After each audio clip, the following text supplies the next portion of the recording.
But particularly in the Middle East, millions of people believe Israeli agents were involved in the attack. And they claim there is a basis for their suspicions.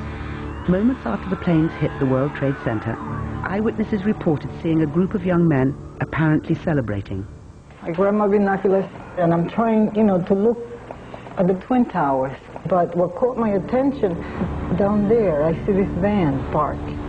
And I see 3 guys on top of the van. They seemed to be taking a movie. And I could see that they were like happy. They're laughing. They didn't look shocked to me. This part of New Jersey has a large Muslim community. It would turn out that 3 of the 9/11 hijackers had lived there. A major terrorist manhunt began, and just 6 hours after the attack, the van was stopped at a roadblock by patrolman Scott DiCarlo. We were asked to detain the van and the passengers.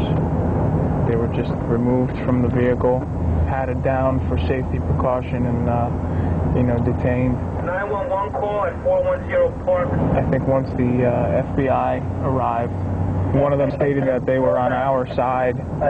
There's something to that effect. The mood was confusion. As people were driving by, they were screaming all sorts of excerpts. Profanity, things to that effect.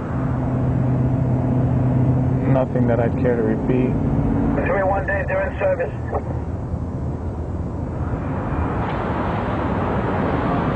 Over 2 months of interrogation began. The FBI discovered the men weren't from Al-Qaeda. They were Israelis. An enduring conspiracy theory began, that they were Israeli field agents who'd uncovered the 9/11 plot in advance. Israel had deliberately failed to warn the US authorities because it wanted to ensure that American public opinion was hostile to the Arab world. Channel 4 traveled to Israel and spoke to 3 of the 5 men arrested that day to hear their side of the story.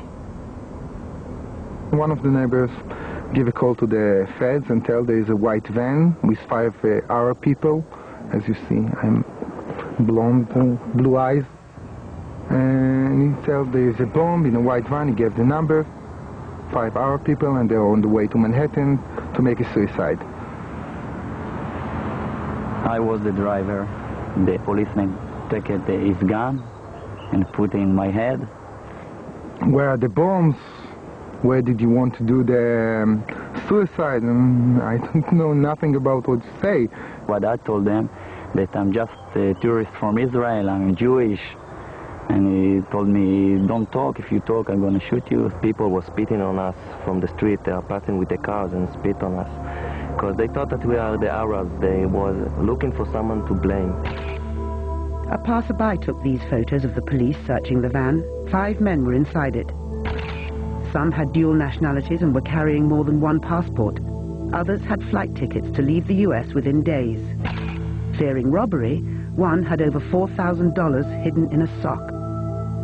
They were ripping things, they took the camera, they were screaming at us all that time. Put your head into the ground or we were gonna shoot you. They told interrogators they were working for Urban Moving, a shipping and storage firm run by an Israeli businessman who often employed Israeli students without work permits. The men say there was an innocent explanation for what was found in the van and their behavior on 9/11. They were, they say, simply on a working holiday. We heard in the news that one of the planes was crashing down the building, and we thought it was an accident at the beginning. So we went up to the roof of Urban Moving, and we saw the building burning. There is a better view from a building in Jersey that is up a hill, straight line to the World Trade Center. We decided to go up there. It's like 2-3 minutes from the office. Stand over there and take some pictures. Everyone wants pictures like this in his camera. Their boss at Urban Moving, Dominic Suter, was questioned by the FBI, but then disappeared back to Israel. It left lots of unanswered questions and fueled suspicion about the 5 men. Investigators seized the firm's computers, and the investigation took on a new urgency with multiple lie detector tests. They continue to ask, did you No, the terrorists, did you know where they flew from? Did you know what they were supposed to do? The answer all the time is no, I don't know even what you talk about. The FBI wasn't satisfied. Channel 4 has learnt from intelligence sources that some of the men's names were already known to American counterintelligence. Paul Kurtzberg admitted serving in an Israeli army anti-terrorist unit. He refused to take a lie detector test for 10 weeks. I was serving in a special unit in the army, and it's not a big secret or something like that. But there are things that I have to keep to myself as loyal to my country. The story that the feds build is a very good story. When you hear their story, you start even to believe it inside. Okay, maybe I'm a spy. I'm sure that I'm not, but the story is so good, so maybe I am. Yuval Aviv is a counter-terrorism advisor to the US Congress, but was once a spy for Israel's secret service Mossad. He says urban moving was a front company for Israeli intelligence, and that some of its workers were spying illegally in the US. Israel has engaged in intelligence gathering in friendly countries. Some of it is done with permission, and some of it probably has been done without permission in areas that is vital to Israeli interest, where large Arab communities operate and live, where there's a lot of fundraising for terrorist activities in the Middle East. That's the old undercover. This is the old way of gathering intelligence, which America has not used. If a decision is being made to put a bomb under a building during and after a prayer on a Friday night in a mosque, you have to be in the mosque. You will not be able to do it from a satellite. Sources close to Israeli intelligence have told Channel 4 that urban moving produced no information that could have prevented 9/11.